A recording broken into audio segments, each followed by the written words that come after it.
Assalamualaikum warahmatullahi wabarakatuh. Perkenalkan, nama saya Ahmad Aliadi Rahman.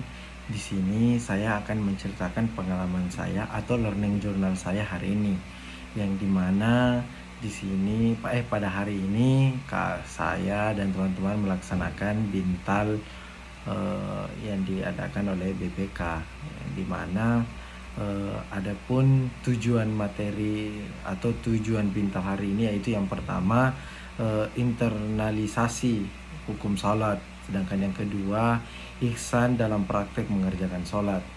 Nah, adapun tadi kita juga dijelaskan beberapa peta-peta pemikiran. Yang pertama yaitu fikih salat. Selanjutnya dilanjutkan ke paham hukum melaksanakan salat. Yang ketiga yaitu benar dalam praktek salat. Yang dimana kita juga dijelaskan ihsan di dalam salat. Yang pertama yaitu kedudukan salat, yang kedua yaitu hukum sholat, sedangkan yang ketiga yaitu tata cara sholat atau biasa orang sebut ihsan dalam sholat, sedangkan yang terakhir yaitu permasalahan seputar sholat. Itu tadi ada 4 poin yang ada dalam ihsan dalam sholat. Nah, sedangkan kita juga tadi diberikan pengantar umum tentang agama Islam, agama yang sesuai dengan fitrah bawaan dari manusia, agama yang mudah dan tidak memberatkan, di mana Quran surah Al-Baqarah ayat 185 yang artinya Allah menghendaki kemudahan bagimu dan tidak menghendaki kesukaran bagimu. Sedangkan yang kedua hadis riwayat muttafaqun alaih yang menyebutkan permudahlah dan jangan mempersulit, berikanlah kabar gembira dan jangan membuat orang lain lari. Selanjutnya kita juga dijelaskan tentang mukadimah fikih sholat, yang dimana kita dijelaskan dulu apa sih ibadah sholat itu, yang dimana ibadah sholat adalah ibadah yang sangat spesial dalam proses perintahnya atau cara turunannya, spesial dalam pelaksanaannya, dan spesial dalam hikmahnya. Proses perintahnya melalui Isra Miraj, berbeda dengan kewajiban lainnya. Malaikat turun ketemu Nabi Muhammad SAW. Pelaksanaannya merupakan komunikasi hamba dengan Tuhannya secara langsung tanpa perantara. Spesial hikmahnya yaitu hikmah spiritual, hikmah emosional, hikmah sosial, hikmah kesehatan, hikmah finansial, hikmah keberkahan, dan banyak lagi. Setelah itu kita dijelaskan tentang definisi kedudukan sholat, yang dimana definisinya tersebut adalah salat menurut bahasa doa.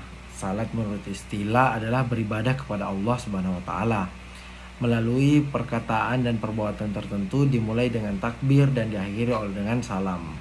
Itu definisi dari salat. Sedangkan kedudukan salat yang pertama yaitu salat adalah rukun Islam yang kedua. Sedangkan yang kedua, salat merupakan sebaik-baik amal. Yang ketiga, salat adalah batas pemisah antara keislaman dan kekufuran. Dan yang terakhir, salat adalah tiang agama. Itu tadi yang dijelaskan tentang definisi dan kedudukan salat.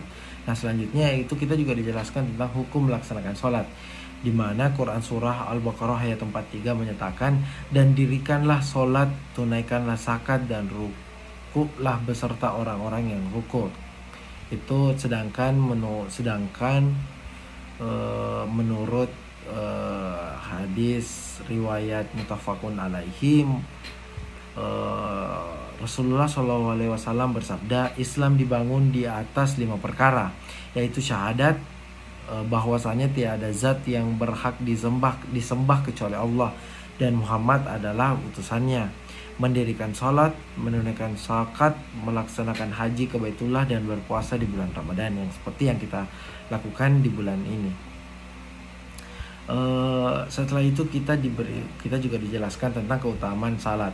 Yang pertama, salat adalah cahaya kehidupan bagi orang yang melaksanakannya, yang dimana hadis riwayat Muslim, Rasulullah SAW bersabda, salat adalah cahaya.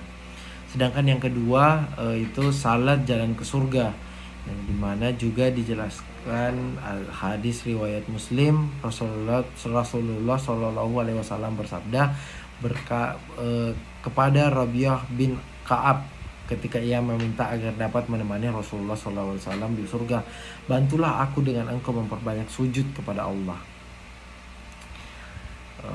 Jadi banyak keutamaan sholat sebenarnya yang bisa kita capai setelah kita melaksanakan sholat.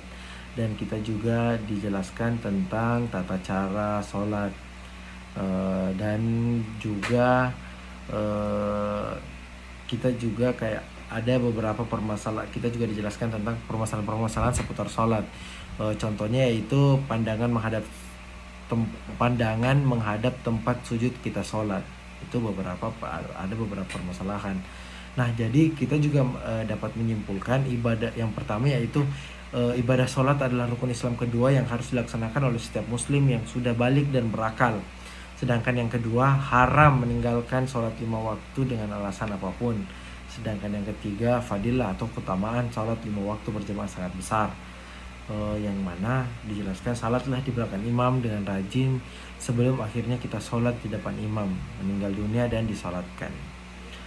Yang keempat yaitu mengerjakan ibadah sholat dengan baik, benar, tumakninah atau dengan tenang dan khusyuk, atau biasa dikenal dengan penuh kepenghayatan, disebut ihsan dalam sholat.